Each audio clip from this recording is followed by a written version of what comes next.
Was not often that Mr. Wells left his house for very many hours with no one in it.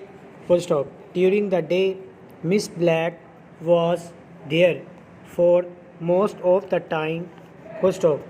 Miss Full stop. Miss Black could not be called his housekeeper, as he himself kept watch on the stores and on the money spent.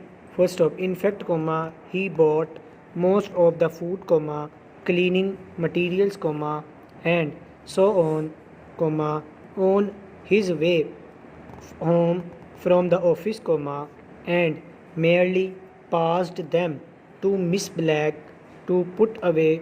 Full stop. No, Miss Black could not be given the high sounding name of housekeeper, but neither could she be called the woman who did for him. Full stop. She fell somewhere between these two high and low points. Full stop. She was a daily help of same time to find the peaceful life of the country. They will not find it.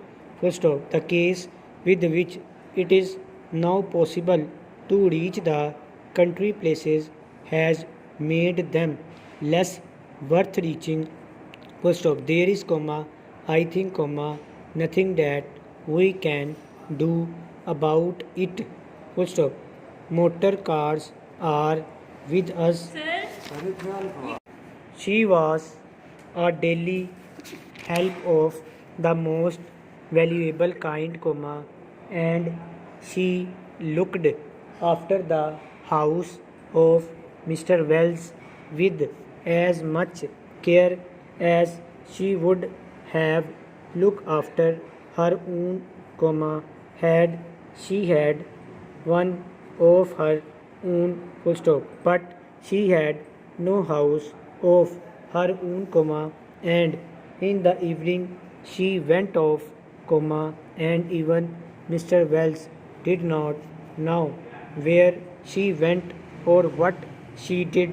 Full stop. During the day, therefore, his house was in good hands. Full stop. In the evening there was himself and there was his brother. Full stop. Generally they were both at home, for neither of them was much given to going out. Full stop. They did not like parties and they did not like the pictures. Full stop. They did not care to pay high prices to see plays which, in their opinion, were generally not worth the money that had to be spent in getting up to town and paying for a reasonable place. Full stop. Neither of the men had married, and neither had a regular girlfriend. Full stop. Their evenings were, therefore, generally spent in the house, and it was the house that they both loved more than any other thing in the world. Full stop. It was certainly a lovely little house, far enough away from the city to be almost in the country. Full stop. It was peaceful and there were good views from the windows. Full stop. From the outside it looked in most ways much like the home of anyone with a reasonably well placed position in the city. Full stop. Few people ever stepped inside, but those who did were greatly surprised, for certainly the inside of the house was not in any way like the common run of houses. Full stop. It was full of the most valuable things, all carefully placed and marked.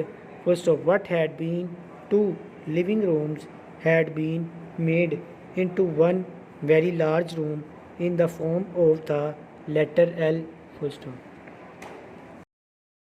The room was white and as clean as if it had been in the hands of the painter that every day, full stop, everything in the room was clearly a showpiece, something bought at a sale and for which a high price had to be paid, full stop. The pictures were old masters and the books were beautifully covered, full stop. The table and all other pieces had been carefully bought one by one, as opportunity and money made such buying possible, full stop. It was such a room as one might expect to find in one of the great houses built in a past age, but no one could possibly expect to see anything of the kind in such a place, full stop. The room was priceless, for many of the objects could not be found for a second time, full stop. And so the brothers spent their evenings and weekends among their much loved objects of art, and tried to make still more perfect that which was already perfection, full stop. It was not often, as we have said, that Mr. Wells left his house with neither his brother nor Miss Black in it, full stop. But on that night he had done so, full stop. Work had kept him late in the city, and his brother had not been well and had gone away to have a small but necessary operation, full stop. Miss Black had left at 5:30 as usual, full stop.